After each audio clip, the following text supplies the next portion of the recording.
Brut's audience, it's mainly millennials and Gen Z, and a lot of people under 30 didn't grow up with any Cold War fears. Right.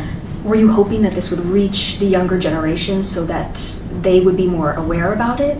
It's a good question. I mean, I think there's probably 2 or 3, maybe at least 2 generations that don't know anything about nuclear weapons. I mean, I grew up at a time when we had to hide under our desk to avoid an atomic bomb blast, which of course would do nothing.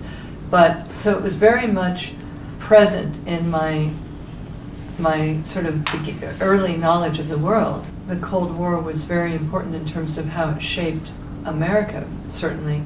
But this is not an American specifically issue or problem. It's a global problem. And my hope is that the world would come together and embrace it and perhaps see it as, the kind of potential catastrophe that it is. What's so interesting as well, kind of going back to the Gen Z and millennials, and globally, everyone has access to the internet, TikTok, social media. We have the ability to be very aware of these nuclear missiles that could destroy us at any point. But why do you think people aren't really?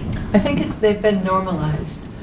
They're sort of normalized in the sort of DNA of the fabric of society, and we choose not to go to the unthinkable.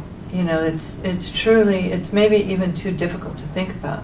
On the other hand, if we don't, we risk a catastrophic situation. So my hope is, the point of the movie is you begin to talk about this issue and perhaps reduce the nuclear stockpile. That would be the ultimate outcome. I mean, it is sort of a call to action, this movie, and it gives you a landscape that's very combustible. That it's the world we live in right now, and the question really is, do we want to live in this world with this heightened degree of kind of a hair trigger situation where all of civilization as we know it could potentially be eliminated?